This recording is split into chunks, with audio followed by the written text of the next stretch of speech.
নমস্কাৰ সকলোকে অসমৰ এক্সাম চেনেলটোলৈ স্বাগতম জনাইছো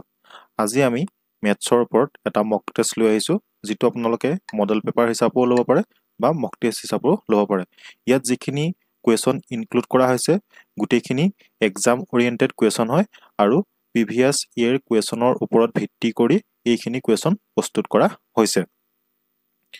প্ৰথম কোৱেশ্চনটো হৈছে what is the list number should be subtracted from 13601 such that the remainder is divisible by 87 মেথছৰ question কোতে কোৱেশ্চনটো কেনেকৈ পঢ়িব লাগে হেতু মই অলৰেডি আপোনালোকক শিকাই থৈছো আপোনালোকে সেই ভিডিওসমূহ প্ৰথমতে চাই লব যেটো মেথছৰ ইন্ট্ৰোডাকচন ক্লাস হয় তাত মই ভালদৰে শিকাইছো কোৱেশ্চনটো কেনেকৈ পঢ়িব লাগে কোনখিলৈকে পঢ়িব লাগে দাৰি কমা থাকিলে কি কৰিব লাগে গুটেখিনি বস্তু আপোনালোকে তাত শিকিবলৈ পাব তো ইয়াত চক ইয়াত কি কৈছে what is the list number should be subtracted from 13601 যে 13601 ৰ পৰা কি বিয়োগ কৰিলে আটাইতকৈ সৰু সংখ্যাটো কি বিয়োগ কৰিলে হেতু তাৰ ৰিমাইন্ডাৰটো 87 ৰে ডিভাইড যাব অপচনখিনি ইয়াত দিছে দেখিছে এক্সামত এনেকুৱা ধৰণৰ কোৱেশ্চন আহিব তো এটো কেনেকৈ কৰিব 13601 ক 87 আপোনালোকে ডিভাইড কৰি দিব ঠিক আছে কম সময়তে ডিভাইড কৰিবলৈ চেষ্টা কৰিব প্ৰথমতে এবাৰ দিলো 87 ঠিক আছে 16 7 গল থাকিল হেফালে 9 থাকিলে 12 8 গল থাকিল 4 থাকিলে ইয়াত থাকিলে 0 87 ক মই ইয়াতে 5 7 40 পাঠে পাছে দিব পাৰিম 5 7 গুণ 35 5 আতে গল 3 5 7 গুণ 40 হেফালে হৈ গল 43 10 5 গল থাকিল 5 8 3 গল থাকিল 5 হেফালে আছিল 1 তো ইয়াতক মই 6 8 গুণ 40 6 যাব 6 7 গুণ 42 2 আতে গল 4 6 8 গুণ 48 এফালে হৈ গল 52 ঠিক আছে তো 11 2 গল থাকিল 9 ইয়াত থাকিলে 4 4 গল 29 তো আপোনালোকে চাওক ইয়াৰ পৰা যদি 29 টো মাইনাস কৰি দিয়ে ইয়াত চক 29 আছে 29 টো যদি ইয়াৰ পৰা মাইনাস কৰি দিয়ে তেতিয়া হলে হেতু 87 ৰে ডিভাইড যাব বহুত সহজ প্ৰশ্ন হয় পৰীক্ষাত এনেকুৱা ধৰণৰ কোৱেশ্চন আহে এটো এক্স্যাক্টলি আহিব বুলি মই নকওঁ এটো ধৰণৰ কোৱেশ্চনই আপোনালোকৰ আহিব ঠিক আছে নেক্সট কোৱেশ্চনটো চক find the difference of the place value and face value of 5 from the below number এই নাম্বাৰটোৰ পৰা আপোনালোকক প্লেস ভ্যালু আৰু ফেস ভ্যালু হেতু প্ৰথমতে আপোনালোকে জানিব লাগিব প্লেস ভ্যালু কি হয় ফেস ভ্যালু কি হয় হয় নহয় ইয়াৰ ওপৰতো মই অলৰেডি ভিডিও বনাই থৈছো তো চক ফেস টু ইয়াত কি হৈছে ফেস মানে মই কৈছিলো যে আইনাখনত যদি আপুনি নিজৰ মুখখন চাই তেতিয়াহলে আপোনাৰ নিজকে দেখিব তেনেকৈ ভাবি লব তো ফেস পাছৰ ফেস ভ্যালু কি হ'ব পাছৰ ফেস ভ্যালু পাছেই হ'ব ইয়াত কৈছে প্লেস ভ্যালু কি হ'ব 1 10 শতকত আছে ন তো শতক মানে 100 তো 5 তো আছে 500 ইয়াত আমি হ'ব 500 তো ইয়াৰ পৰা যদি এটা মাইনাস কৰি দিও হেতু হ'ব 495 তো এটো आंसर হ'ব 495 ঠিক আছে তো আপোনালোকক মই এটা কথা ইয়াতে জনাই থৈছো আমি মক টেষ্ট হিচাপত বা মডেল পেপাৰ হিচাপত জেনাৰেল নলেজৰ আমি 10 খন পেপাৰ 20 খন পেপাৰ আনিম ঠিক আছে মেথছৰ ওপৰত আমি 10 খন পেপাৰ আনিম আৰু general knowledge maths reasoning English total 175 মাৰ্কছৰ কাৰণে যেটো থাকিব ন এডিআৰ তো তাৰ কাৰণে আমি 3 খন পেপাৰ আনিম টোটাল আমি এফালে হৈ গল 13 এফালে হৈ গল 23 খন কিমান হৈ গল এফালে 33 খন আমি পেপাৰ আপোনালোকৰ কাৰণে আনিম যেটো হ'ব মডেল পেপাৰ ঠিক আছে গতিকে আপোনালোকক মই এটাই অনুগ্ৰহ কৰিছো যে আপোনালোকে যদি চেনেলটো সাবস্ক্ৰাইব কৰা নাই অনুগ্ৰহ কৰি চেনেলটো সাবস্ক্ৰাইব কৰি ৰাখিব মডেল পেপাৰৰ উপৰিও আমি অলৰেডি বিভিন্ন টপিকৰ ওপৰত আলোচনা কৰি আছো এইখিনি ভিডিও অলৰেডি আপলোড হৈ আছে আৰু হৈ থাকিব ঠিক আছে তো কোৱেশ্চন নম্বৰ 3 টো চক ইয়াত এটো উলিয়াব দিছে 2 টু দি পাৱাৰ এনেকৈ আছে 2 to the power 3 এটো হৈছে 4 এটো 4 ঠিক আছে 4 তো এনেকুৱা প্ৰশ্ন অলৰেডি আহি গৈছে তো এটো কেনেকৈ কৰিব চক ইয়াতে কি হল এটো মই এনেকৈ এই দুয়ে দুয়ে মই ডাইৰেক্ট কাটিব পাৰো সমান চিনে ফালে কাটিব পাৰো ইয়াতে মই এতিয়া আপোনালোকক কৈ নাথাকো কিয় হৈছে কেনেকৈ হৈছে যিখিনি আমাৰ কনসেপ্ট ক্লাস আছে তাত হেখিনি আমি ডিসকাস কৰিম ঠিক আছে তো ইয়াতে মই জলদি আপোনালোকক মক টেষ্টখন সলভ কৰি দিছো প্ৰথমতে আপোনালোকে নিজে সলভ কৰিবলৈ চেষ্টা কৰিব তাৰ পিছত ইয়াত মিলিছে নাই হেতু চাব ঠিক আছে তো এতিয়া কি থাকি গল 2n এটো 3 4 গুণ 12 আমি ডাইৰেক্ট লিখিব পাৰা নেকি তো n ৰ মান কি হ'ব 12 যদি 2 হৰণ কৰিলো এটো হ'ব 6 তো ইয়াতে হ'ব आंसर 6 অতি কম সময়তে মই ইয়াত বুজাই আছো কাৰণে আপোনালোকক টাইম লাগিব পাৰে ঠিক আছে আপোনালোকে অতি কম সময়তে এক্সামত এবিলাক কৰিব লাগিব এটো কোৱেশ্চনৰ কাৰণে নাইকম আমি মাত্ৰ 15 সেকেন্ড হে দিব লাগিব ঠিক আছে 15 সেকেন্ডৰ ভিতৰত আপুনি এটো কৰি দিব লাগিব এটো চক ইয়াত দিছে if 20% of x plus y equal to 50% of x minus y then x is to y কিমান হ'ব x is to y বুলি দিলে আপোনালোকে তাক x by y এনেকৈ লিখিব পাৰে ইয়াত চক আপোনালোকে মই এতিয়া লিখি আছো পৰীক্ষাত এইবিলাক লিখিব নালাগে ঠিক আছে 20% of x plus y এফালে আছে 50% of x minus y এনেকৈ আছে পৰীক্ষাত এনেকৈ যেটো কোৱেশ্চন আছে হেতু আপোনালোকক ইয়াত দিছে তো এটা কি কৰিব চক সমান চিহ্ন এফালে লাগিলে পাৰ্চেন্টেজ আপোনালোকে ডাইৰেক্ট কাটিব পাৰে 0 0 গৈ আছে থাকিলে কি 2x plus y equal to 5x minus y কালাৰটো চাগে ধৰিব নোৱাৰিব মই চেঞ্জ কৰি দিছো এক সেকেন্ড তো এটো থাকিলে আমাৰ ঠিক আছে এইবিলাক আপোনালোকে ইমান কৰিব নালাগে এক্সাম পেপাৰখন ডাইৰেক্ট এনেকৈ কৈ দিব এটো গল এটো নে কাটিলে 0 0 কাটিলে 0 0 কাটিলে কিমান থাকিলে এটো ওলালে হয় নহয় তো এটো কিমান থাকিলে twice x plus twice y equal to 5x minus 5y তো এটো যদি মই এফালে লওঁ হয়তো হ'ব মাইনাস হয়নে মই পাতি দিছো ইয়াত twice x minus 5x হ'ব এফালে থাকিলে minus 5y এটো এফালে লৈ গলে মাইনাস হ'ব minus twice y তো কিমান থাকিলে ইয়াতে minus 5x equal to minus 7y এটো y minus 7y এটা মাইনাস আমি কটাকটি কৰি দিব পাৰো থাকিলে কিমান এখানে লিখি দিছো থাকিলে কিমান 5x equal to 7y এতিয়া আমাক কি সুধিছে x is to y মানে x by তো মই যদি x টো ইয়াত ৰাখি y টো যদি এফালে লৈ আহো এই y টো যদি মই এফালে লৈ আহো তেতিয়া হলে 7 টো ইয়াত থাকিব 3 টো ইয়াত থাকিব হয়নে তো x by y কিমান পালো 7 by 3 মানে ইয়াক মই কি বুলি লিখিব পাৰো 7 is to 3 বুলি লিখিব পাৰো না তো এটো হৈছে 7 is to 3 তো আপোনালোকে 3 is to 7 xy এনেকৈ পালে ডাইৰেক্ট 3 is to 7 এনেকৈ লিখি নিদিব কিন্তু এক্সামিনাৰ আপোনাক এই দুটা অপচনেই দিব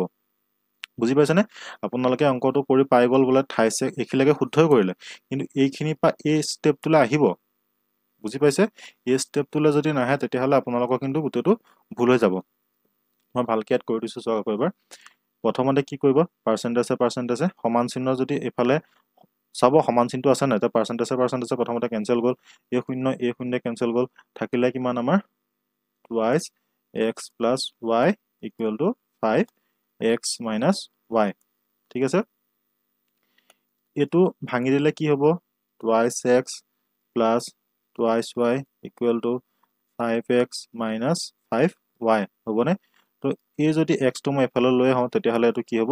মাইনাসত হ'ব হয় না 5x equal to এফালে আছে minus 5y এটো যদি প্লাস আছে এফালে লৈ গলে হ'ব minus twice y তো ইয়াৰ কি থাকিলে minus 5x equal to কি হল minus 7y minus cancel গল থাকিলে কি 5x equal to 7y আপোনালোকে এইখিনতে দেখিলে বলে 3x কি কয় x ত 3 লাগি আছে y ত 7 লাগি আছিল তো 3 is to 7 পাই দিও তো এটো যদি পাতি দি আপোনালোক তেতিয়া হলে তো ভুল হৈ যাব বুজি পাইছেনে তো ইয়াৰ পিছত কি কৰিব যেহেতু ইয়াত খুদিছে x is to y মানে কি বুলি কলো মই x by y হয় ন তো ইয়াতে x টো ইয়াতে x হিচাপে ৰাখক সমান চিহ্নৰ পৰা এফালে যদি লৈ আহে হেতু হৰণ ইয়াত পূৰণ হৈ আছে এফালে হৰণ হৈ যাব তো 7 টো ইয়াত 7 হিচাপে থাকিব 3 টো ইয়াত 3 হিচাপে থাকিব তো এটো আমি লিখিব পাৰো 7 is to 3 ঠিক আছে বুজি পালে একদম ইজি হয় আপোনালোকে প্ৰেক্টিস কৰি থাকিব তো এবিলাক কোৱেশ্চন আপোনালোকে দেখিলে আপোনালোকে উত্তৰ দি দিব পাৰিব ডাইৰেক্ট বলে এটোৱে শুদ্ধ উত্তৰ ঠিক আছে নেক্সট কোৱেশ্চন টো সক a number was first increased by 30% and then after decreased by 30% the net change in the number in percentage is যে কোনো এটা নাম্বাৰ প্ৰথমতে 30% বহাই দিলে বুলি কৈছে এলেকে পহিলে বহাই দিলে বুলি কৈছে 30% মানে কি আমি জানো যে 30% টক আমি যতে পার্সেন্টেজ দেখিব ততে তলত 100 টা লৈ আহিব 0 গল 3/10 এটো হৈছে 30% ৰ মান ঠিক আছে তো এটো হৈছে 30% মান তাৰ পিছত আকৌ কি কৈছে যে দেন আফটাৰ ডিক্ৰিজ বাই 30% আকৌ কি গল এটো বহালে প্ৰথমতে আকৌ তাৰ পিছত কমাই দিলে প্ৰশ্নবিলাক ভালকে নে পঢ়ি লব the net change in the number in percentages বুজি পালানে যে কোনো এটা নাম্বাৰ প্ৰথমতে 30% বহালে আকৌ 30% কমাই দিলে তো কিমান নাম্বাৰটো কিমান পাৰ্সেন্টেজ চেঞ্জ হল হতিছে নেট পাৰ্সেন্টেজ কিমান চেঞ্জ হল হতিছে আপোনালোকে দেখিলে 30 এবাৰ বহালে এবাৰ কমালে তো 0 কৰি দিও তো এটো এই 0 যদি টিক কৰিলে তেতিয়া হলে এটো ভুল হ'ব বুজি পাইছেনে অপচনটো এই গিটা ভিতৰতে এটা যিকোনো এটা হ'ব ঠিক আছে তো এটো কেনেকৈ কৰিব সক প্ৰথমতে কৈছে যে 30% বহাই দিলে 30% ইনক্ৰিজ কৰিলে মানে কি 30% মানে আমি গম পালো 3/10 মানে যদি 10 আছিলে তাক কৰিলে 13 বুজি পালে এইবিলাক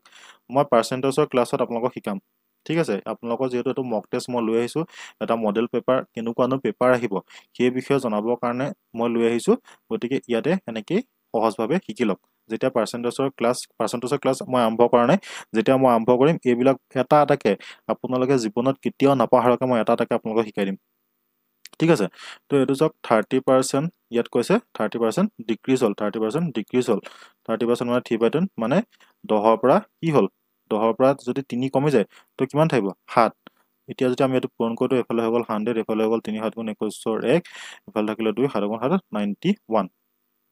বুজি পালানে সো প্ৰথমতে কৈছে 30% ইনক্ৰিজ কৰিবৰ কাৰণে মই 30% ইনক্ৰিজ কৰিলো 10 পৰা 13 হৈ গল 3 আছিলে 13 হৈ গল তাৰ পিছত কৈছে 30% ডিক্ৰিজ নাম্বাৰটো প্ৰথমতে 10 আছিলে 3 কমি গল মানে 7 হৈ গল তো এতিয়া কি হৈছে net change in the number in percentage তো কিমান চেঞ্জ হলে 100 পৰা 91 লৈ কিমান গল 9 গল মানে তো কিমান কমিলে বুলি যদি খুদিলে তেতিয়া হলে 9 কমিলে কিন্তু আমাক খুদিছে পাৰ্চেন্টেজ কিহৰ ওপৰত ভিত্তি কৰি যে 900 ইনটু 100 to whole percent 100 কটা গৈ গল তো आंसर হ'ব 9% 9% চেঞ্জ হল এটো হ'ব 9% বুজি পালে নিশ্চয় বুজি পালে যদি পোৱা নাই তেতিয়া হলে ৰিপিট কৰি আকৌ এবাৰ দুবাৰ চাওক ঠিক আছে বুজি পাই যাব নেক্সট কোৱেশ্চন টু চাওক a man spend 20% of his salary on food এজন মানুহে 20% তেখেতৰ salary 20% ফুডত খৰচ কৰে 1/4 of remaining on transport 1/4 মানে এটো 1/4 to যেটো থাকি গৈছিল তাৰ ট্ৰান্সপৰ্টত খৰচ কৰে ঠিক আছে if he save rupees 10200 per month যদি হি মাহত 10200 টকাকে সেভ কৰে বহুত স্যালাৰি পায় 10200 টকাকে সেভ কৰে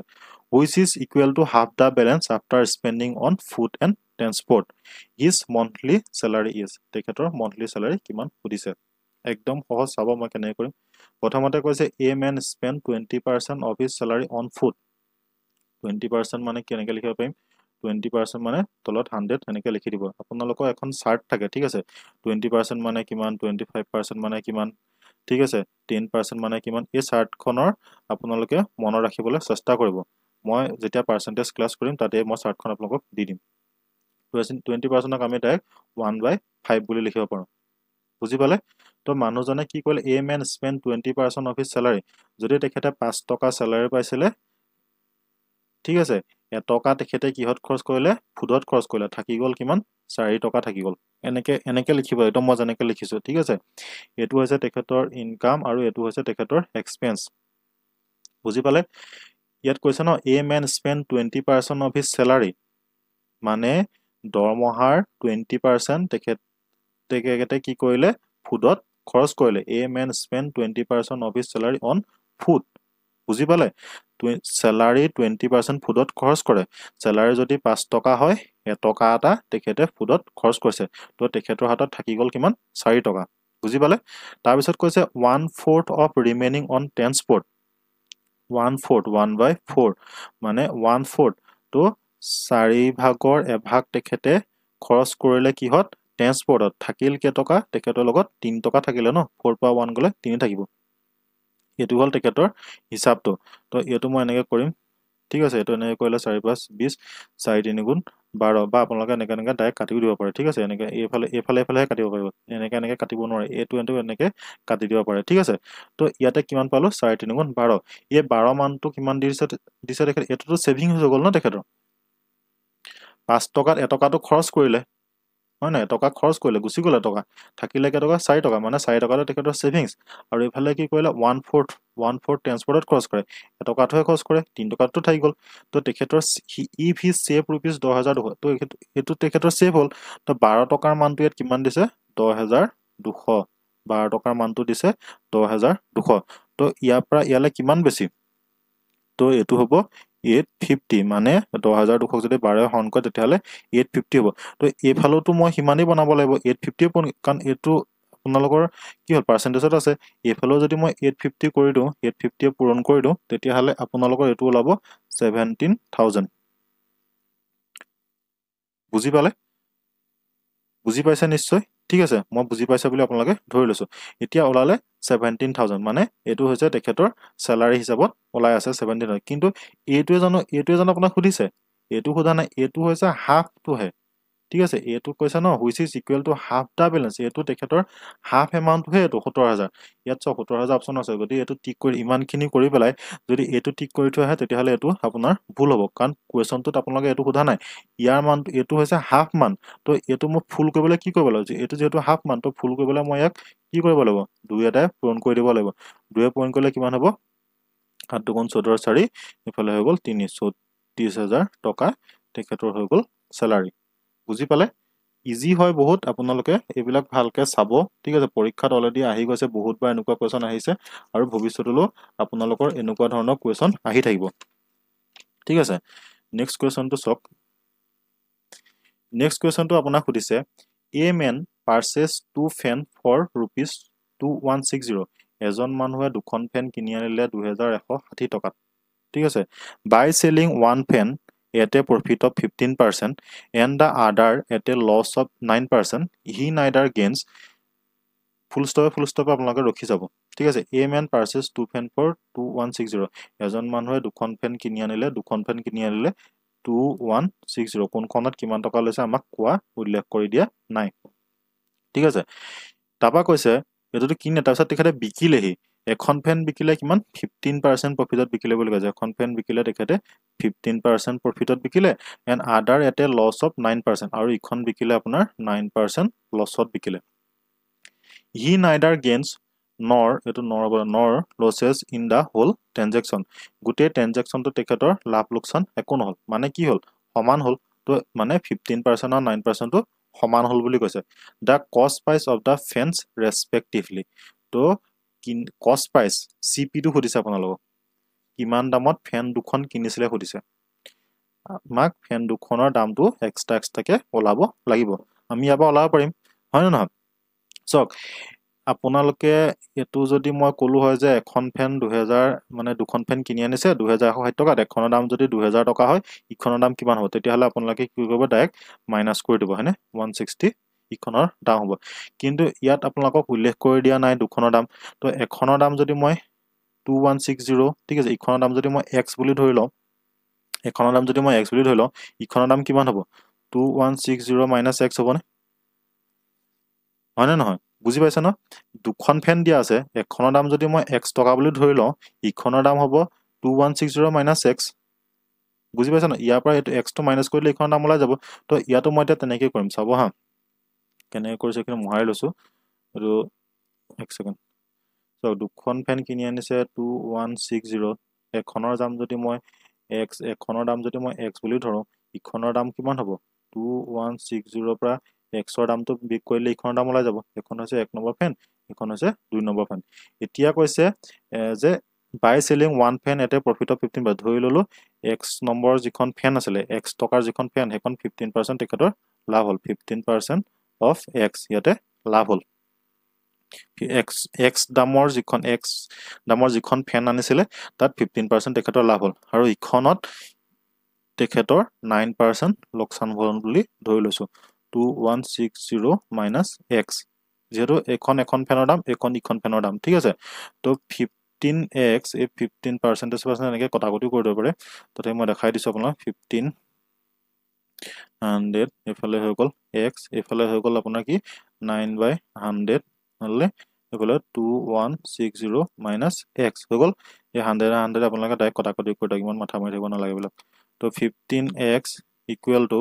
9 into 2160 ডাইৰেক্ট পূৰণ কৰি দিবও পাৰে থৈ সকচোন বা কি হয় ঠিক আছে তো 9x হৈ গল না তো 9x টো যদি মই এফালে লৈ আহো তেতিয়া হলে এটো কি হয় এফালে মাইনাস আছে এফালে প্লাস হ'ব তো এফালে কি বনো 9 15 24 হ'ব সকে 24x ইকুৱেল টু 9 into 2160 হৈ গল ঠিক আছে তো x এফালে লিখিছো মই x ৰ ভ্যালুটো কিমান হ'ব এতিয়া হলে 9 into 2160 divided by 24 তো এইখিলে আপোনালোকে যদি একল a কোণ উলিয়াবলৈ চেষ্টা কৰক a কোণ উলোৱা লগে লগে বাকি প্ৰসেছটো আপোনালোকে গম পায় অটোমেটিকলি হেবিলাক ওলাই যাব আপোনালোকৰ ঠিক আছে তো এটো মই এতিয়া কিহে কৰিম 6 কাটি চাও 6 4 গুণ 24 এটো যদি মই 6 কাটো আপোনালোকক কিমান 6 3 18 এফালে 3 6 360 ঠিক আছে এটো 360 হ'ব আৰু 4 এ আপোনালোকৰ এটো যাব কিমান 90 বাৰ যাব তো কিমান থাকিলে 810 810 টকা এই 810 টকাটো কি হ'ব 810 টকাটো আপোনাৰ এখন ফেনৰ দাম ওলাই গল না কাৰণ এখন ফেনৰ দাম x ধৰিছিলো হয় নহয় 810 টকা কত কত আছে আপুনি চাওক 810 টকা অপচনত অকল এটোতে আছে তো এটো হ'ব আপোনালোকৰ শুদ্ধ উত্তৰ ঠিক আছে ইখন ফেনৰ দামটো কেনেকৈ ওলাব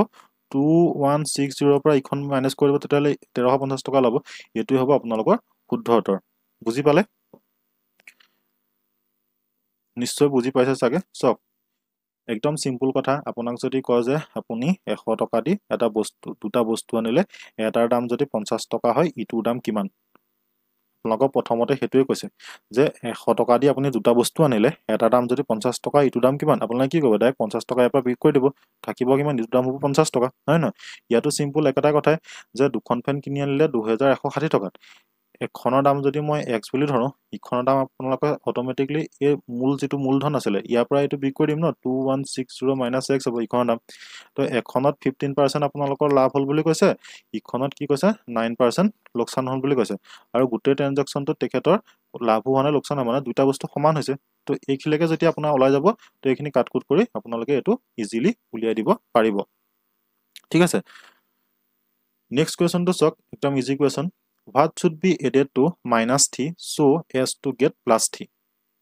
ঠিক আছে প্ৰশ্নটো দেখি পেলাই পটককে আপোনালোকে ভয় খাই না যাব একদম ইজি কোৱেশ্চন চক কেনেকৈ what should be added to minus t তো minus t লগত কি যোগ কৰিলে plus t হ'ব বুজিছে এটো কেনেকৈ কৰিম এটা হয় minus t লগত যদি মই x যোগ কৰো তেতিয়া হলে কি হ'ব বুলি কৈছে plus t হ'ব বুলি কৈছে তো x ৰ মানটো কি হ'ব plus t এফালে মাইনাস আছে এফালে যদি মই লৈ যাম plus t হ'ব তো এটো হ'ব কিমান 6 তো এটো হ'ব 6 দেখিছেনে 60 ওলাই আছে বলক নেক্সট কোৱেশ্চন তো চক ইম্পৰ্টেন্ট কোৱেশ্চন বহুত এটো 9 hours 36 minutes when expressed as percentage of a day 24 hours ঠিক আছে is equal to যদি 9 ঘন্টা 36 মিনিট টু 24 ঘন্টা হিচাপত পার্সেন্টেজত প্ৰকাশ কৰিব লাগে তেতিয়া হলে হেতু কিমান পাৰ্সেন্ট হ'ব খুদিছে 9 hour 36 minute প্ৰথমতে কি কৰিব লাগিব এইবিলাক আৱাৰ আছে গোটেই বস্তুটোক আমি আৱাৰলৈ লৈ যাম 36 ক যদি মই 36 মিনিটক যদি মই আৱাৰলৈ নো তেতিয়া হলে কি কৰিব 36 ক মই কি কৰিম 60 এ ডিভাইড কৰি দিম 6 কৰিলে কিমান হ'ব 6 গুণ 36 এফালে হৈ গল 10 হয়নে তো এটো হৈ গল কিমান 0.6 হয়নে তো এফালে থাকিলে 9 আৱাৰটো আছে 9 প্লাস 0.6 মানে 9.6 তো 9 hour 36 মানে আমি কিমান পালো 9.6 এতিয়া কৈছে কি বুলি কব লাগে পার্সেন্টেজলৈ নিব লাগে 24 ঘন্টা হিচাপত তো 24 ঘন্টা হিচাপত 24 টো তলত পাতা পার্সেন্টেজ হিচাপত লবলৈ আমি 100 এ ফোন কৰি দিও গুগল সিম্পল কথা তো এই পদ পইণ্ট এটা আছে তো পইণ্টটো উঠাবলৈ কি কৰিম তলত 10 এটা লিখিম ইয়াত 24 আছে 100 আছে এটো গুছি গল 24 এ কেইবাৰ গল 4 বাৰ গল কিমান থাকিলে 40 তো आंसर হ'ব কি 40% এটো সব 40% আছে না আছে তো आंसर হৈ গল 40% যদি বুজি পোৱা নাই আকৌ এবাৰ চাই দিব নেক্সট কোৱেশ্চন তো সব sorry in an examination a student who gets 20% of the maximum numbers fails by 5 marks এটা এক্সামিনেশনত মানে এটা পৰীক্ষাত এজন ষ্টুডেন্টে 20% মাৰ্কস পালে কিন্তু 5 মাৰ্কৰ কাৰণে ফেল কৰিলে বুলি কৈছে 5 মাৰ্কৰ কাৰণে ফেল কৰিলে মানে 5 মাৰ্ক যদি বেছি পালে হয় তেতিয়ালে সি পাস কৰিলে হয় বুজক বস্তুটো in an examination a student who gets 20% of the maximum numbers fails by 5 mark 20% পালে 5 নম্বৰ কাৰণে ফেল কৰিলে মানে 5 মাৰ্ক যদি সি পালে হয় সি পাস কৰিলে হয় এটোই কথা another student who scored 30% of the maximum numbers get 20 mark more than the pass mark আকৌ কি কইলে এটা ষ্টুডেন্টে 30% পালে টোটাল ঠিক আছে কিন্তু কি কি কইলে 20 মার্কস বেছি হে পাইছে 5 মাৰ্কৰ কাৰণে যিমান লাগে কি 20 মাৰ্কস বেছি পাইছে মানে কি -30% পাইছে আৰু 20 মাৰ্কস বেছিও পাইছে 5 মাৰ্কৰ ধৰিলা 5 মাৰ্কটো ধৰিলা 10% আছিল তো হি 30% পালে আৰু 20 মাৰ্কস বেছি পালে বুলি কৈছে the necessary percentage to pass the examination is পৰীক্ষাত পাছ কৰিবৰ কাৰণে কিমান পাৰ্চেন্টেজ নো দৰকাৰ আপোনালোকক হেতু সুধিছে এনে নৰমালি আমি যেতিয়া মেট্ৰিক বা হাই সেকেন্ডাৰী তেতিয়া আমাক কিমান লাগে 30% লাগে তো অপচনটো চাই আপোনালোকে 30% দি থৈ নাহিব কিন্তু ঠিক আছে তো ভুল হৈ যাব তেতিয়া এটো আনসাৰ এটো হৈও যাবগে পাৰে কিন্তু ডাইৰেক্টলি আপোনালোকে এনেকে ব্লাইন্ড মাৰি থৈ নাহিব ঠিক আছে তো কৰিব লাগিব তো কেনেকে কৰিব এটোৱে মই শিকাই আছো In an examination, a student who gets 20% of the maximum number fails by 5 marks. So, A2 মানে কি লিখিব পাৰো আমি 20% যদি 5 মাৰ্ক আৰু হি বেছি পালে হয় তেতিয়া হলে কি হি পাস কৰিলে হয় মানে ইকুৱেল টু 30% minus 20 মই লিখিব পাৰো না 20% লগত যদি 5 নম্বৰ পালে হয় তেতিয়া হলে হি পাস কৰিলে হয় আৰু 30% পৰা হি 20 নম্বৰ যদি কমো পালে হয় তেতিয়াও হি পাস কৰিলে মানে এটো ইকুৱেল হৈ গল হয় তো এতিয়া মই এটো কি কৰিব পাৰিম 20% minus 30% আছে পার্সেন্টেজ এফালে লৈ আহো minus 20 এফালে যেহেতু প্লাসত আছে এটো এফালে নিলে মাইনাসত হ'ব তো এটো কি হ'ব minus 10% equal to minus 25% minus 25 minus minus কটাকটি কৰি এতিয়া আমি কি পালো 10% ৰ মান হৈছে 25% যদি আমাৰ 10% ৰ মান 25% তেতিয়া হলে আমি টোটাল মাৰ্কস টোটাল কিমান নম্বৰ হেতু লিয়া পাইম না টোটাল মার্কস টু লিয়া পাইম না টোটাল মার্কস মানে কি 100% আমি সদায় 100% বুলি ধৰিম ঠিক আছে টোটাল মাৰ্কস যেটো থাকে এটো হয় 100% বুলি যদি 10% ৰ মান 25 হয় তেতিয়া হলে 100% ৰ মান কিমান হ'ব এনেকে হ'বনে কিমান হৈ গল 250 তো এক্সামটোত টোটাল মার্কস কিমান আছে 250 মাৰ্কসৰ এক্সাম লৈছে তো আমাক 250 মার্কস টো উলিয়াব দিয়া নাই আমাক উলিয়াব দিছে কিমান পার্সেন্টেজ লাগিব পাস কৰিব এক্সামটো পাস কৰিবৰ কাৰণে এতিয়া চক পাস কৰিবৰ কাৰণে কিমান লাগিব বুলি ক'লে 250 ৰ 20% প্লাস 5 এটো হয়নে এটো পালে আমি কি কৰিম পাস কৰিম বুজি পালে এটো পালে আমি ইয়াতে 9 10 ৰ ষ্টুডেন্টৰ আগতে a = b b = c এটো পালে লেট এটো তেনেকে ধৰি লোৱা চইলা এইবিলাক লিখি নাথাকো আৰু ইয়াত কাৰণ আমি এতিয়া জব পাবৰ কাৰণে এক্সাম দিব গৈ আছো ঠিক আছে তো এনেকৈ কৰিব লাগিব এইবিলাক ডাইৰেক্ট কৰিব লাগিব এতিয়া তো 250 20% কেনেকৈ উলিয়াম মই ইয়াত আপোনালোকক এটা এটাকে কৰি দিছো পৰীক্ষাত আপোনালোকে এইবিলাক এটা এটাকে এনেকে 100 ধৰি কিবা ধৰি কৰি নাথাকিব আৰু ঠিক আছে 0 0 গল 0 0 গল কিমান থাকিলে 50 50 ৰ লগত 5 যোগ কৰি দিলো তো 55 মানে কি হল এতিয়া আমি গম পালো 250 ৰ টোটাল মাৰ্কত যদি 55 নম্বৰ পায় তেতিয়া হলে আপুনি পাস কৰিব আপোনাক কিমান নম্বৰত পাস কৰিব হেতু সোধা নাই ইয়াত বুজিছে কি পাৰ্সেন্টেজ তো পাৰ্সেন্টেজ লিয়াব আমি সকলোৱে জানো হয় নহয় তো 55 250 টোটাল মাৰ্কস ইনটু 100 কৰি দিয়ক 0 0 গল 5 5 5 11 5 গল দুবাৰ তো কিমান হৈ গল 22 তো आंसर হৈ গল 22% তো 22% যদি পায় তেতিয়া হলে কি হ'ব ষ্টুডেন্ট জনে পাস কৰিব বুজি পালে যদি নাই পোৱা ঠিক আছে মই আকৌ এবাৰ আপোনালোকক দেখাই আছো এটো চক ভালকে চাব In an examination, a student who gets 20% of the maximum number fail by 5 marks. 20% student পালে 5 marks কাৰণে fail কৰিলে যদি 5 mark পালে হয় হি পাস কৰিলে হয় এটো কি কৈছে another student who scored 30% পালে আৰু কি কৈছে maximum get 20 marks more 20 হি বেছিকে হে পালে এটো দিছে তো এটো যদি মই এফালে লৈ আহো তেতিয়া হলে কি হ'ব -10% equal to কি থাকিব এটো যদি এফালে লৈ যাও -25 মাইনাস কটাকটি গল মানে 10% equal to 25 এটো হৈছে 10% মান যদি আমি টোটাল মার্কস টো উলিয়াবলৈ যাও টোটাল মার্কস মানে কি 100% ৰ মাৰ্কস যদি আমি উলিয়াবলৈ যাও তেতিয়া হলে কি কৰিম 25/10 into 100 তো 250 হৈ গল আপোনালোকৰ টোটাল এটো হৈ গল টোটাল মাৰ্কস আমাক টোটাল মাৰ্কস উলিয়াব দিছে নেকি নাই দিয়া পাৰ্সেন্টেজ উলিয়াব দিছে প্ৰথমতে আমি কি উলিয়াব লাগিব মার্কস টো উলিয়াব লাগিব মার্কস টো উলিয়ালে পার্সেন্টেজ উলিয়াব মার্কস টো কেনেকৈ উলিয়াম এটো হৈ গল 5 মার্ক নহয় জানো তো 250 ৰ 20% plus 5 বুলি কৈছে 250 20% কিমান হৈ যায় 25 10% হৈ গল 25 আৰু ইটো হৈ গল আপোনাৰ 50 ঠিক আছে ডাইৰেক্ট এনে কৰিব যে 250 10% কিমান 25 তো এটা যদি 10% যদি 25 হয় 20% কিমান হ'ব 50 হ'ব 50 plus 5 তো 55 হৈ গল আপোনালোকৰ কি পাসিং মাৰ্ক পাছিং মাৰ্কৰ কথা সোধা নাই, পাছিং পাৰ্চেণ্টেজৰ কথাই সুধিছে। তো পাৰ্চেণ্টেজ উলিয়াবলৈ কি কৰিব, এইটো হৈছে তেখেতে পোৱা নম্বৰ, 250 হৈছে টোটেল নম্বৰ, 100 কৰি দিয়ক, আপোনালোকৰ কি হ'ব 5 গ'ল 5 বাৰ, 5 গ'ল 11 বাৰ, 5 গ'ল এইটো দুবাৰ, তো এইটো কিমান হ'ব 22%। 22%টো হ'ল আপোনালোকৰ পাছিং পাৰ্চেণ্টেজ। ঠিক আছে, ইজি হয় চাগে, মই ভাবিছোঁ আপোনালোকে পাৰিব এতিয়া এইবিলাক কৰিব। ঠিক আছে, নেক্সটটো চাওক, আৰু ইজি, ইলেকশ্যনৰ ওপৰত কুৱেশ্যন আহিবই আপোনালোকৰ একদম। এইটো এছআই পৰীক্ষাৰ কাৰণেও বহুত ইম্পৰ্টেণ্ট হয়। In an election between two candidates, one gets 72% of the total votes. If the total votes are 8,200, by how many votes did the winner win the election? তো এইখিনিতে মই কৈছোঁ আপোনালোকে ভিডিঅ'খিনিটো চাই, ঠিক আছে, থেংক ইউ ভিডিঅ'খিনি চোৱাৰ কাৰণে। তো আপোনালোকে ছাবস্ক্ৰাইবটো লগতে কৰি দিব, কাৰণ আপোনালোকে ছাবস্ক্ৰাইব কৰিলেহে আমাৰ ভাল ভাল ভিডিঅ' বনাবৰ কাৰণে মটিভেশ্যন জন্মায়। ঠিক আছে, ভিডিঅ'টো লাইক কৰিব, শ্বেয়াৰ কৰিব, ছাবস্ক্ৰাইব কৰিব আপোনালোকে বন্ধুসকলৰ লগত। তো এনেকুৱা ভিডিঅ' আমি আনি থাকিবৰ কাৰণে চেষ্টা কৰিম। মই অলৰেডি আপোনালোকক কৈছোঁৱেই 20খন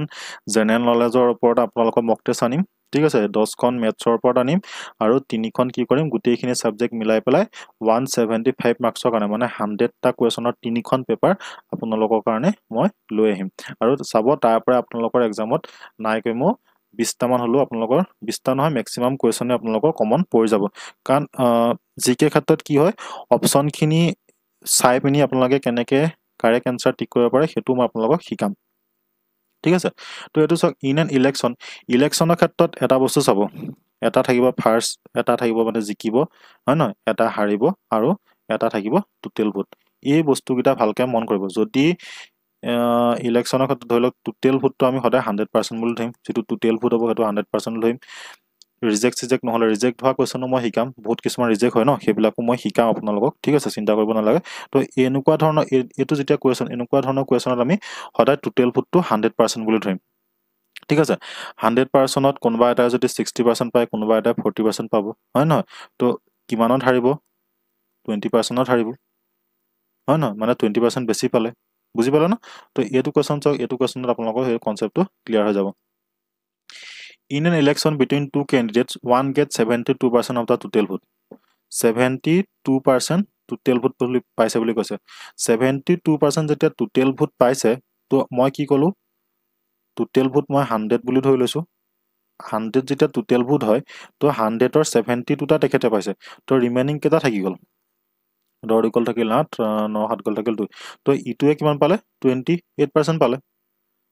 কুৱেশ্যনৰ পৰাই আপোনালোকে এইটো নিজে উলিয়াই ল'ব লাগিব। প্ৰথমতে কুৱেশ্যনত আপোনালোকৰ স্পষ্টকৈ এটা এটাকৈ লিখি নিদিয়ে যে এটাই 72 পালে, এটাই 28 পালে, ইমানটা ভোট পালে, এতিয়া তোমালোকে ওলাই দিয়া কিমানটা পালে, তো তেনেকৈ নিদিয়ে। ঠিক আছে, in an election between two candidate বুলি কৈ দিছে, 1 gets 72, এটাই যদি 72 পায়, ইটোৱে কিমান পাব, 28 পাব। If the total votes are 8,200,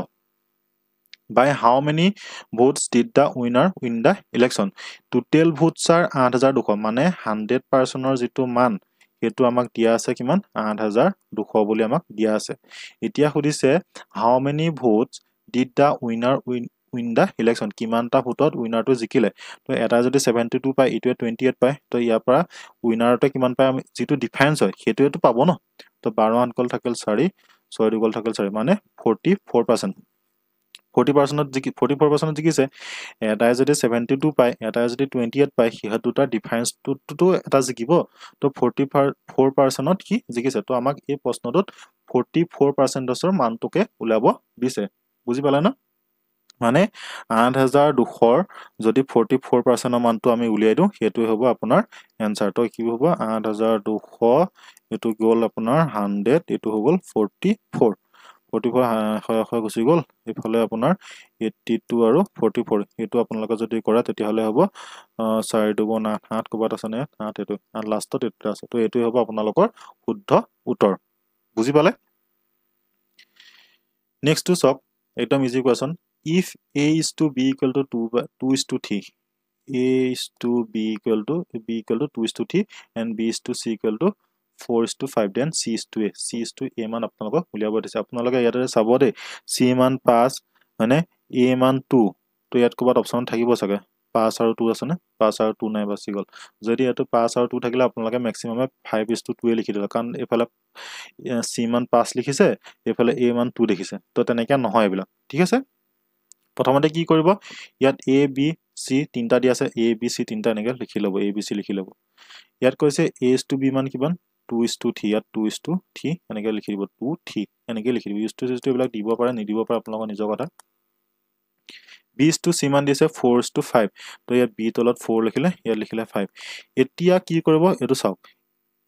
এফালে যেটো থাকিব ন ইয়াৰ ওচৰত 3 টো লিখি দিও এফালে 4 আছে মানে ওচৰত যেটো সংখ্যা থাকে হেতুকে এফালে লিখি দিব বাকি একো কৰিব নালাগে এখিনি 3 এখিনি যদি 4 থাকিলে তেতিয়া এখিনি 4 লিখিলো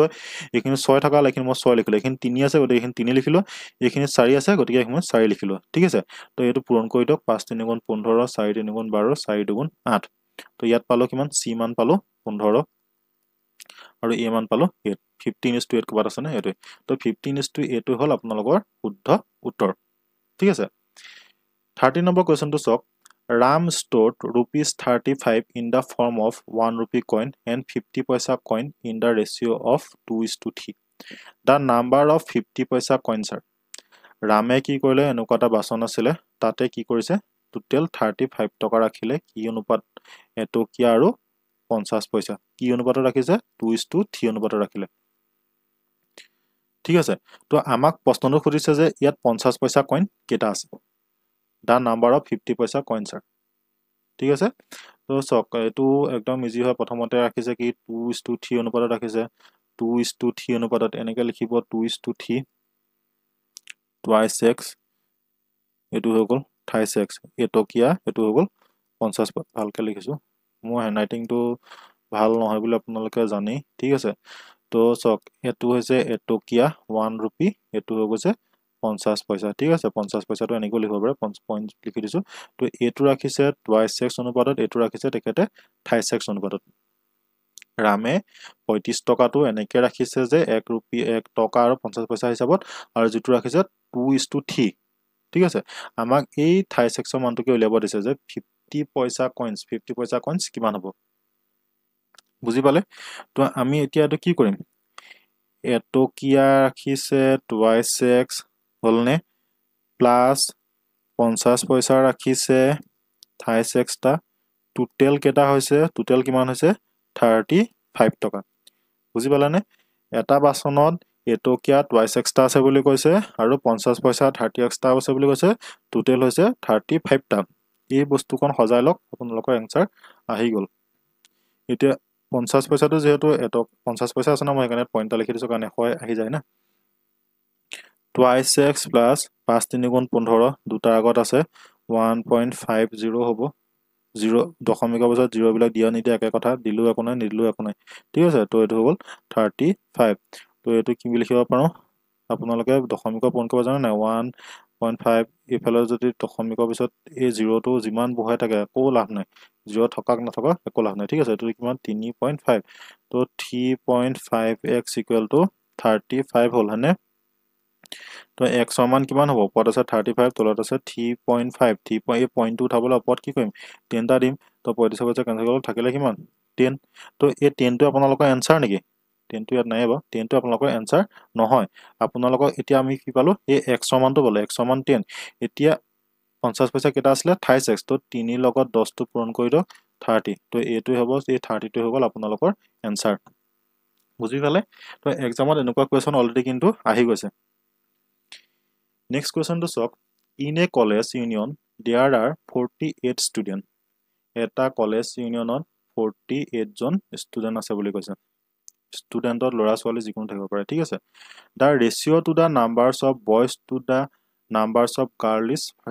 5:3 মানে লৰা আৰু সংখ্যাৰ যেটো অনুপাত দিছে boys আৰু girlsৰ যেটো সংখ্যাৰ অনুপাত দিছে হেতু হৈছে 5:3 What number of girls to be added in the union so that the number of boys to girls is 6:5?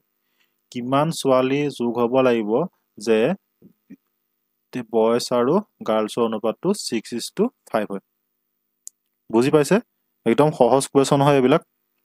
এতিয়া চক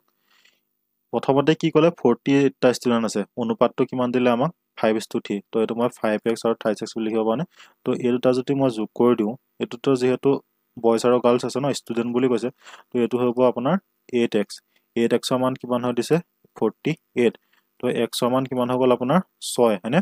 এটো যদি 6 হয় তেতিয়াহলে লৰা কেটা আছে লৰা আছে 5 6 গুণ 30 টা হয়নে ছোৱালী কেজনী আছে 6 3 গুণ 18 জনী এতিয়া আমি গম পাই গলো লৰা আছে 30 টা ছোৱালী আছে 18 জনী ঠিক আছে কাৰণ এই লাইনটো স্পষ্টকৈ কৈছে টোটাল 48 টা ষ্টুডেন্ট আছে তাৰে ৰেশিওটো হৈছে লৰা হৈছে 5 আৰু ছোৱালী হৈছে 3 তো ইয়াৰ পৰা আমি টোটাল লৰা ছোৱালী কেটা আছে গম পাই গলো এতিয়া আমাক প্ৰশ্ন সুধিছে যে কিমান জনী ছোৱালী যোগ কৰিব লাগিব ইয়াত তেতিয়া ইহতৰ অনুপাতটো 6:5 হ'ব এটো মই কেনে কৰিম 6:5 হ'ব বুলি কৈছে মানে 30 আৰু 18 আছে তো ইয়াতে মই কি এড কৰিলে এটো 6:5 হ'ব বুলি কৈছে তো ইয়াত যদি মই এক জনী ছোৱালী এড কৰি দিও এটো ছোৱালী হয় ন ইয়াত সগটো গাৰ্লছ হয় তো এটো হৈ যাব না তো 6 সমান চিহ্ন এফালে ডাইৰেক্ট কাটিব পাৰে ঠিক আছে এটো হৈ গ'ল 5 তো ইয়াত কিমান থাকিলে এফালে হৈ গ'ল আপোনাৰ 118 প্লাস x ইকুৱেল টু কিমান হৈ গ'ল 1/25 হৈ গ'ল এনেকে মই লিখিব পাৰো নে ভালকে চক এনেকে লিখিব পাৰো নে নোৱাৰো এনেকে লিখিব পাৰো হয় নহয় তো এতিয়া ওপৰত 1 ৰ কোনো কাম নাই 1 1 গুচি গ'ল হয়নে তো এটো কি হ'ব 18 প্লাস x ইকুৱেল টু 25 তো x ৰ মান কিমান হৈ যাব 25 minus 18 কিমান হৈ যাব এটো এটো হৈ গ'ল আপোনাৰ 7 জনী তো ইয়াত 7 আছে না তো 7 এটো তো ইয়াত যদি মই ছোৱালী 7 জনী এড কৰি দিও তেতিয়া হলে কিমান হ'ব তেতিয়া হলে ইহতৰ অনুপাতটো 6:5 হ'ব এনেকে কৈ যাব পাছত হাতে হাতে 15 5 হতে গলছে 1 2 25 এটো হৈ গ'ল 30 তো পাছে গ'ল 6:5 এটো আপোনাক কনফাৰ্ম কৰিব পৰা হৈছে নাই বহুতখিনি গোটেইখিনি লেটাৰ হৈ গ'ল সেইকাৰণে মই আকৌ এবাৰ লাহে লাহে দেখাই দিছো in a college union there are 40 student 48 টা ষ্টুডেন্ট আছে বুলি কৈছে কিহতৰ অনুপাতটো দিছে কিমান বয়জ আৰু গাৰ্লছ ইহতৰ অনুপাতটো দিছে 5 আৰু 3 হয় না তো টোটালটো যদি মই যোগ কৰো তেতিয়াহলে কিমান হ'ব 8x লৰা ছোৱালী যদি মই যোগ কৰো তেতিয়াহলে 8x ৰ মান দিছে কিমান 48 টা তো x ৰ মানটো মই ইয়াতে কিমান লিখিব পাৰিম 8 6 গুণ 48 6 টা তো যেতিয়া মই গম পালো x ৰ মান 6 হয় তেতিয়াহলে লৰা কিমান হ'ব 6 5 গুণ 30 টা হৈ গ'ল ছোৱালী কেজনী হৈ গ'ল 18 টা হৈ গ'ল হয়নে তো প্ৰশ্ন সুধিছে যে কিমান জনী ছোৱালী যোগ কৰিলে ইহতৰ অনুপাত 6:5 হ'ব মানে 30/18 ৰ লগত কি যোগ কৰিলে 6/5 হ'ব ইয়াৰ লগত যদি মই x এটা যোগ কৰি দিও তেতিয়াহলে এটো হ'ব বুলি কৈছে তো এটো কটাকটি গ'ল হয়নে থাকিলে কিমান 18 plus x equal to 25 থাকিলে তো ইয়াৰ পৰা x ৰ মান কিমান হৈ গ'ল 7 মানে এই 7 টো হ'ব আপোনাৰ आंसर আপোনালোকে এটো ইয়াত বহাই পেলা চাব পাৰে যে এই ছোৱালী কথা কৈছে ন তো ছোৱালী যদি মই 7 জনী যোগ কৰি দিও 8 7 15 5 এফালে থাকিলে 2 25 হ'ল না এফালে 30 5 যদি কটো 6 এটো হৈ গ'ল 5 দেখিলে না 6:5 হৈ গ'ল ঠিক আছে ইমান টান নহয় বস্তুবিলাক বহুত সহজ হয় সহজভাৱে লব অতি সোনকালে ওলাই যাব এটো চাওক A man purchased a fan which had printed price of ₹2000 এজন মানুহ এখন ফেন কিনি আনিলে যাৰ প্ৰিন্টেড প্ৰাইস লিখা আছিল 2000 টকা if he received two successive discount of 20% and 10% then how much did he pay for the pen বহুত দামী পেন কিনি আনিছে এটো 2000 টকা দি তো প্ৰথমতে কি ক'লে 20% ডিসকাউন্ট পালে 20% মানে কি কৈছিলো 1/5 মানে 5 টকা যদি লিখা আছিল তেতিয়াহলে কি হল 4 টকা ডিসকাউন্ট পালে নেক্সট কৈছে 10% ডিসকাউন্ট পালে 10% মানে 1/10 10 টকা যদি আছিল তেতিয়াহলে 9 টকা কৰি দিলে তো এটো কিমান হয় 5 10 50 4 9 গুণ 36 হৈ গল না তো এই 36 টকাটোৰ কি হলতে 50 টকা মানে আমি গম পালোগে 50 টকা লিখা আছিল 36 টকা তেখেতে কিনি আনিলে এই 36 টকা তো কিহৰ সমান বুলি কৈছে 2000 ৰ সমান বুলি কৈছে 36 2000 ক কৰিলে আপোনালোকৰ 46 এটো হৈ গল আপোনাৰ 1440 হ'ব আপোনালোকে এইখিনি কৰি দিছে পলে বেছি হৈ গল সো 50 আৰু 36 পালম হেনে এইখিনি পা তো 36 ৰ মানটো কিমান দিছে 2000 বুলি দিছে 36 ক যদি 2000 হৰণ কৰে আপোনালোকে 1440 পাব কৰি চাব আপোনালোকে এটো পাব ঠিক আছে 1440 পাব এক সেকেন্ড আপোনালোকৰ 2000 এই কোৱেশ্চনটো অকন ভুল হৈ আছে ঠিক আছে মানে কি পৰীক্ষা দানতে মিলি যোৱা কোৱেশ্চন দিয়ে এটো 1440 হ'ব লাগিছিল 1440 মই এটো টাইপিংত ভুল কৰি দিলো 14 মানে কি যেটো এক সেকেন্ড এটো অকমান খেলিমেলি হৈ আছে মই কৰি দিছো আপোনাক ভালকে 1440 টো একচুয়ালি নহয় sin গুণ এটো 2000 হৰণ কৰিব লাগিব ইফালে দিছে 2000 36 যদি আপোনালোকক হৰণ কৰে তেতিয়া হলে 36 20,000 এক সেকেন্ড ৰব হা সৰি এইটো কোৱেশ্চনটো মিষ্টেক হৈ আছে অকণ 20,000 divided by 36 divided by 36 হলে 55.5 হ'ব এটোতে কৈ দিছো মই এক সেকেন্ড প্ৰথমতে পালে 20% ডিসকাউন্ট 20% ডিসকাউন্ট হৈ গল 1/5 1/5 মানে 5 টকাত 4 টকা ডিসকাউন্ট পালে ঠিক আছে 10% দিলে 10% মানে কি হৈ গল 10 টকা 9 টকা পালে মানে কি হল 5 দুগুণ 50 আৰু 4 9 36 এই 36ৰ EMN purchase fan who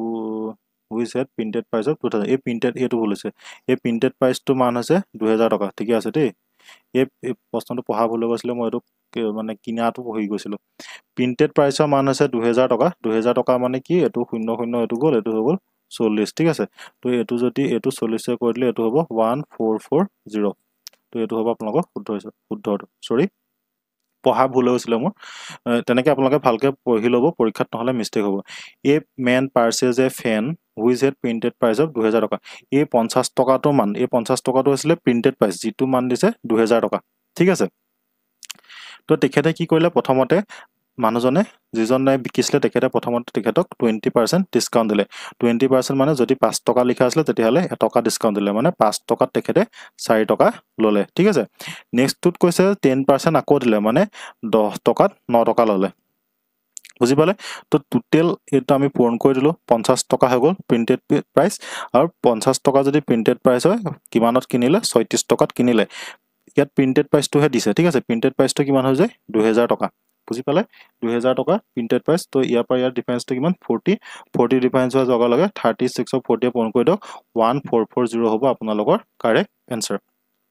প্ৰশ্নবিলাক একদম লাহে লাহে পঢ়িব মই বহুতখিনি পঢ়ি গৈছো কাৰণে খেলিমেলি হৈ গৈছে ঠিক আছে নেক্সট টু সক 20টা কোৱেশ্চন আছে ঠিক আছে 20টা কোৱেশ্চনে আপোনালোকৰ মেথছৰ আহিব সাগে পৰীক্ষাত তেনেকৈ আহিব 50 20 10 তেনেকৈ 50 20 10 তেনেকৈ কোৱেশ্চন আহে ঠিক আছে এনেকৈ কোৱেশ্চন আহে ৰিজনিং আহিব আপোনালোকৰ ইংলিশ আছে সেইবিলাক আহিব the sum of the ages of father and son is 45 year বাপেক পুতেকৰ বয়সটো কিমান বুলি কৈছে 45 ইয়াৰ বুলি কৈছে 5 years ago, the product of their ages was 4 times the father age at that time. Find the present age of father and son, respectively.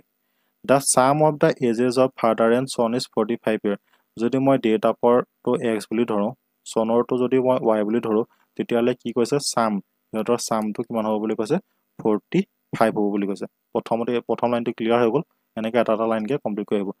5 year ago 5 year আগত বাপেকৰ বয়স কিমান এটো ফাদাৰ হা ফাদাৰ এটো সন 5 year ago the product 5 year আগত বাপেকৰ বয়স কিমান হ'ব x - 5 এতিয়া যদি x বছৰ হয় 5 বছৰ আগতে এটোটো তেখেতৰ বিয়োগ হ'ব হয় নহয় তো আৰু পিতেকৰ বয়স কিমান হ'ব y - 5 এটো y টো হৈছে প্ৰেজেন্ট ইয়াৰ প্ৰেজেন্ট তেখেতৰ বয়স যেটো হৈছে হেতু হৈছে এটো y আটো 5 বছৰ আগতে মাইনাস হ'ব ইয়াত কি কৈছে 5 years ago the product of their ages was 4 times the father's product মানে পূৰণ কৰিবলৈ কৈছে এটো আৰু এটো পূৰণ কৰিবলৈ কি বুলি কৈছে father is 5 years ago the product of their ages was 4 times the father is at that time কোন সময়ৰ বাপেকৰ বয়সৰ 4 গুণ বুলি কৈছে এই খিলেকে যদি আপোনালোকে পাতি দিব পাৰে তেতিয়া হলে আপোনালোকৰ এনসাৰ ওলাই যাব এই x - 5 কাটি দিয়ক ডাই y = কি লিখিব পাৰে মানে এটো ভালে গলে y মান হৈ গল 9 তো আমি কি গম পালো পিতেকৰ বয়স 9 বছৰ পিতেকৰ বয়স যেতিয়া 9 বছৰ ইয়াত 9 ক'ত আছে 9 দুটাত আছে গতিকে কৰিব লাগিব পিতেকৰ বয়স যেতিয়া 9 বছৰ হয় বাপেকৰ বয়স কিমান হ'ব x + 9 = 45 তো x ৰ মানটো কি হ'ব এফালে 45 - 9 45 পৰা 9 গলে কিমান থাকিব আপোনালোকৰ 36 তো এটো এনসাৰ হ'ব 36 আৰু 9 বুজি পালে এটোৱে চাব প্ৰশ্নটো পঢ়ি যাব লগে লগে পাতি যাব the sum of the ages of father and son is 45 year ঠিক আছে the sum of the ages of father বাপেকৰ বয়স যদি মই x ধৰো পিতেকৰ বয়স যদি মই y ধৰো তেতিয়া হলে সিহঁতৰ যোগফল 45 বুলি কৈছে এটো হৈছে প্ৰথম ফুল ষ্টপ লকে এইকনে পালো তাৰ পিছত কৈছে 5 year ago the product of their ages 5 বছৰ আগত মানে বৰ্তমান যদি 10 বছৰ হয় মোৰ 10 বছৰটো নহয় ঠিক আছে 10 বছৰ হয় তো 5 বছৰ আগতে মোৰ বয়স কিমান আছে 5 টো মাইনাস কৰিব লাগিব 5 বছৰ হ'ব হয় না তো তেনেকৈ কথা বৰ্তমান বয়স মই x ধৰিছো তো 5 বছৰ আগতে -5 কৰি দিম তো প্ৰডাক্ট মানে সিহঁতৰ বয়সৰ পূৰণফলটো কৈছে পূৰণফলটো কিমান বুলি কৈছে বাপেকৰ সেইকণ সময়ৰ বয়সৰ 4 গুণ তো এইফালে x - 5 এটো মই কাটি দিব পাৰোঁ তো y মানটো মই এপাৰ লাই গ'ল y মান মানে পিতেকৰ বয়স যেতিয়া মই পিতেকৰ বয়সটো গম পাই গ'ল বাপেকৰ বয়সটো অটোমেটিকলি ইয়াতে ওলাই যাব ঠিক আছে নেক্সট কোৱেশ্চনটো চাওক if a stand for plus a টো যদি প্লাস বুজায় এটো পাতি ল'ব লাগিব b stand for minus এটো মাইনাস ঠিক আছে c stand for into পূৰণ then what is the value of 20 c এইবিলাক এক্সামত আসলে টাইম আপোনালোকক ক্লোজ কৰিবৰ কাৰণে দিয়া কোৱেশ্চন a 5 c 2 b 1 ইয়াত দিছে কৈছে 20 c মানে কি কৈছে পূৰণ 5 এটো ব্ৰেকেট আছে ব্ৰেকেট দিব a মানে কি কৈছে যোগ কৰিবলৈ কৈছে c stand for ইয়াত দিছে 5 আৰু c stand for পূৰণ কৰিবলৈ দিছে 2 আছে ইয়াতে b মানে হৈ গল কি b মানে হৈ গল মাইনাস তো মাইনাস কি কৰিবলৈ দিছে 1 কৰিব দিছে এটাটো কৰি দিয়ক সিম্পল প্ৰথমতে সদায় কি বদমাসটো আপোনালোকে জানো ন বদমাসটো মনত ৰাখিব ঠিক আছে বদমাসটো বহুত ইম্পৰ্টেন্ট হয় প্ৰথমতে কি কৰিম ব্ৰেকেটটো কৰিম কি বদমাস বুলি কয় 100 প্লাস এফালে কিমান হ'ব 10 মাইনাস 1 এতিয়া আমি কি কৰিম প্ৰথমতে আমি যোগ কৰিম কাৰণ চক সাবট্ৰেক্টটো সদায় লাষ্টত আছে এডিশনটো তাৰ আগত আছে হয় না তো কিমান পালো 110 মাইনাস 1 মানে কিমান থাকিল 109 তো 109 আছে না কবা 109 আছে 109 টো হ'ব শুদ্ধ আপোনালোকে 10 পাই গল থাকিল 9 পাই এনেকে পিক কৰি দিব প্ৰথমতে যোগ হ'ব তাৰ পিছতে বিয়োগ হ'ব এটো কোৱেশ্চন চক এনেকুৱা কোৱেশ্চন আপোনালোকৰ পৰীক্ষাত আহিব তো এই কোৱেশ্চনটো একদম সহজ হয় এটা লাইনত হৈ যাব সব দেই এটো 1 minus 1/2 1 minus 1/2 এটো আমি কেনেকৈ লিখিব পাম এটো মই দুই এটা কমন লগাব ল তো 2 minus 1 তো কিমান হ'ব 1/2 তো 1/2 হিচাপে কেনেকৈ লিখিব পাম মানে তো এটো তেনেকৈ একটা কথা 1 1/3 তো 3 টো যদি মই ইয়াত লওঁ 3 minus 1 তো 2/3 তো এনেকৈ লিখিব পাৰো না বুজি পালে মইতো দেখাই দিছো আপোনালোকক কেনেকৈ লিখিব পাৰো তো এতিয়া চাওক এটো আমি লিখিব পাৰো 1/2 মানে ইয়াত পূৰণ আছে তলত 2/3 এনেকৈ লিখিব পাৰো না তো এনেকৈ ডট আছে তো এইখিনি আছে 1 minus এটো মই এটো কি লিখিব পাৰো 8/9 লিখিব পাৰো না কিন্তু এনেকৈ এটো কি আছে 10 আছে 10ক মই 9 বুলি লিখিব পাৰো না তো চাওক এই বস্তুটো এনেকৈ গৈ আছে মানে এইখিনিটো কি আছে এইখিনিটো আপোনাৰ 4 হ'ব এইখিনি 3 হ'ব তো এটো এনেকৈ কটাকটি গৈ থাকিব না এনেকৈ কটাকটি গৈ থাকিব হয় না মানে গল থাকিলে গৈ লাষ্টত কি ওপৰত থাকিলে 1 তলত থাকিলে 10 মানে কিমান হ'ব 1/10 তো এটো হ'ব আপোনালোকৰ শুদ্ধ উত্তৰ বুজি পালে এটো একদম সিম্পল হৈ যায় নেক্সট টু চক if the ratio of two number is 2:3 দুটা নাম্বাৰ ৰেশিওটো দিছে 2:3 and their LCM তো কিমান দিছে 54 LCM দিছে 54 then sum of the two number is প্ৰথমতে আমি কি দিছে দুটা if the ratio দুটা নম্বৰ দিছে ধৰিলো নম্বৰ কেইটাটো আমি নাজানো x বুলি ধৰি লৈছো twice x আৰু thrice x বুলি ধৰি লৈছো সিহঁতৰ LCM টো 54 বুলি দিছে তো twice x আৰু thrice x ৰ LCM কি হ'ব twice x ৰ LCM কি হ'ব 2 into x হয়নে thrice x ৰ কি হ'ব 3 into x হয়নে 3 into x তো ইয়াত কি হ'ব এফালে আহি গ'ল 6 আৰু x ৰ ভিতৰত যিকোনো এটা আহিব মানে ইয়াতৰ যেটো LCM গ'ল সেইটো কি হ'ল 6x বুজি পালে নে LCM কেনেকৈ ওলালো 2x মানে কি 2 into x 3x মানে কি 3 into x মানে এটা 3 দুগুণ 6 আহিলে আৰু x যেহেতু দুটা আছে তো তাৰ পৰা কি হ'ব আমি এটা লম তো 6x ৰ মান কিমান দিছে 54 দিছে তো ইয়াৰ পৰা x ৰ মান কিমান হ'ব 6 9 গুণ 6 9 হ'ব ঠিক আছে আপোনালোকক এই 9 টো উলিয়াব দিয়া নাই উলিয়াব কি দিছে এই নম্বৰ গিটাৰ যোগফল হ'ব দিছে এটাৰ যদি x ৰ মান যেতিয়া আমি গম পাই গলো 9 হয় তেতিয়া হলে এটো এটা মান কিমান হ'ব 9 দুগুণ 18 আৰু এটো কি হ'ব 3 8 গুণ 24 হ'ব নে হয়নে 8012 2 2 3 4 তো आंसर হৈ গল আপোনালোকৰ 40 1 সেকেন্ড 3 9 27 এটো 18 15 5 এটো 45 এটো হ'ব 3 9 27 বুজি পালে না কথাটো যে x ৰ মানটো আমাক ওলালো এটো x ৰ মান লাগি গল 9 তো ইয়াত মই 9 পূৰণ কৰি দিম x ৰ মান যেটো 9 হয় তো 9 দুগুণ 18 পালো এটা আৰু দি পালো 3 9 27 তো এটা মোক যোগ কৰিব লৈছে 8 15 5 2 3 4 45 টো হ'ল আপোনালোকৰ आंसर Question number 20.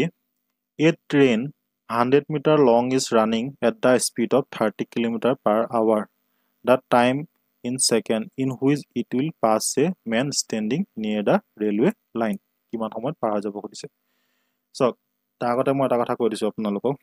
যদি কিলোমিটাৰ পাৰ আৱাৰৰ পৰা সেকেন্ডলৈ নিব লাগে এটো লিখি লব ঠিক আছে 5/18 এ আপোনালোকে হৰণ কৰিব যদি মিটাৰ পাৰ সেকেন্ডৰ পৰা কিলোমিটাৰ পাৰ আৱাৰলৈ নিব লাগে তেতিয়া হলে 18/5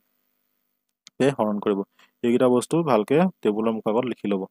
ঠিক আছে তো এই কোৱেশ্চনটো চক স্পিডৰ ওপৰত অংক স্পিড মানে কি আমি জানো ন speed equal to distance by time আপোনালোকে জানে সকলো speed equal to distance by time তো আমাক কি উলিয়াব দিছে টাইম উলিয়াব দিছে তো ইয়াৰ পৰা টাইমটো কিমান হ'ব টাইম ইকুৱেল টু এটো হৈ যাব আপোনালোকৰ ডিসটেন্স থাকিব না ডিসটেন্স বাই স্পিড তো ডিসটেন্স কিমান দিছে 100 মিটাৰ হয় না 100 মিটাৰ দিছে আৰু কি বুলি দিছে 100 মিটাৰ আৰু এফালে হৈ গল আপোনালোকৰ স্পিডটো কিমান দিছে 30 কিলোমিটাৰ এটো 100 কিলোমিটাৰ পাৰ আৱাৰ দিছে আৰু এফালে মিটাৰ দিছে গতিকে আমি এটো মিটাৰ লিখিবলৈ কি কৰিম মই ইয়াত এটো দেখালো ন আপোনালোকক 5/18 এটাই পূৰণ কৰি দিম ঠিক আছে এটো মই দেখাব তো এটো এতিয়া মই কি কৰিম 100 এটো 18 টো পলে আপোনালোকক গুছি যাব তলত কি থাকিব 30 * 5 ঠিক আছে পাছে এটো মই এনেকৈ যদি কৰো 3 শুনি 3 6 5 গল 2 মানে কিমান থাকিলে 12 তো 12 সেকেন্ড এই 12 সেকেন্ডটো হ'ব আপোনালোকৰ শুদ্ধ উত্তৰ গতিকে ইমানে আছিল আজিলে এখন আছিল মডেল পেপাৰ মেথছৰ মডেল পেপাৰ 1 ঠিক আছে মই 10খন মডেল পেপাৰ আপোনালোকৰ কাৰণে মেথছৰ কাৰণে লৈ আহিম অলৰেডি কৈছো জিকে মই আপোনালোকৰ কাৰণে লৈ আহিম 30খন মডেল পেপাৰ আৰু 3খন থাকিব গোটেইখিনি মিলাই গতিকে আপোনালোকে যদি চেনেলটো সাবস্ক্ৰাইব কৰা নাই অনুগ্ৰহ কৰি চেনেলটো সাবস্ক্ৰাইব কৰিব আৰু লগৰ বন্ধু বান্ধৱীৰ লগত চেনেলটো শ্বেয়াৰ কৰিব ঠিক আছে থ্যাংক ইউ